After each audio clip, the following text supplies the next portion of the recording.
Napanood si Kong TV, akala ko close na kami. Kung bakit, kwento ko sa inyo. So nagpunta ako ng Vietnam ng June 4 hanggang June 11 to 12. Tapos parang second day ko pa lang or third day, nakita ko yung post ni Kong TV na nasa tapat sila ng cafe apartment. So ito yun. Since college ako, sobrang idol ko na talaga si Kong TV. Sumali ako ng isang pageant, Mr. Miss CBA ata yun. Walang kakwenta-kwenta yung sagot ko. Tapos sinabi ko sa dulo, power. Tapos from that video, sabi ko, sana makasalubong ko si Kong or kung sino man sa Team Payaman. Tapos yan, syempre, dumaan yung mga araw, wala naman nangyari. And naalala ko dati, sinabi ko sa sarili ko na makapagpa-picture ako kay Kong TV na dalawa lang kami. Kasi, parang few years ago, nakita ko sila sa North EDSA. Event ata ng ROG yun I forgot na. So yun nga, so maraming beses ko na siyang gustong makita. Siyempre, sobrang idol nga. Tapos ito na, yung flight namin around 11 p.m. nung June 11 p.m. Tapos, hindi kami dapat sa shuttle, sa minibus sasakay. Pero since yung boss ko na sinama ako sa Vietnam is sumakay siya sa mini shuttle. Basta shuttle. Kasi dalawa yun Isang bus na parang economy and yung isa pang business class. So sumakay ako doon sa pang business class kahit economy naman ako. So una-una yung boss ko. Then after, ako syempre magulo utak ko Pagka tapa ko ng isang baitang, may familiar akong mukha na nakita. Tapos, pagkakita ko, sabi ko, ang nasabi ko na lang, bossing. Tapos, hindi ko ina-expect. Akala ko kasi talaga. Siyempre, parang ang lapit-lapit sa puso ko ni Kong TV Akala ko, close na kami. Kasi lagi ko nga siya pinapanood sa lahat, sa TikTok, sa YouTube, yan. Napanood ko talaga siya. Tapos, alam mo yung ginawa ko? Nakipag-face bump ako kahit di niya ako kilala.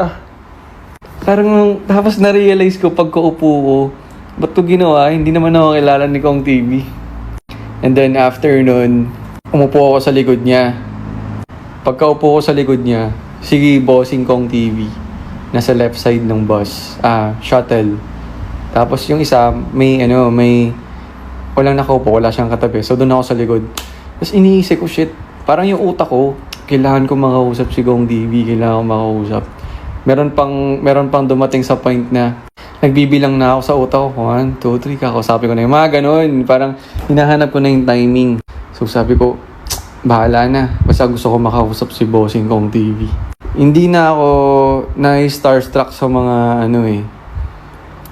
may mga celebrity na kasi ako nakaka-work. So parang hindi na rin sa akin bago yung makakita ng artista. Pero kay bossing Kong TV, kay boss ko, kay Mosing, hindi ko alam. First time kasi yung tas malapitan na literal na abot kamay ko siya. Halatang fanboy ako dito. Ayun, so balik tayo sa kwento. Sabi ko, bossing, bakit parang mag-isa ka? Pero medyo siya nagsa-cellphone siya. So, nakakuba siya. So, nakafocus siya sa phone. So, lumapit naman siya. Sinandal naman niya yung likod niya sa sandalan ng upuan. Tapos yun, sumagot siya na nga daw, kasi daw may sakit yung anak niya. Ako, since nanonood talaga ako ng videos niya, sabi ko, si Kidlat.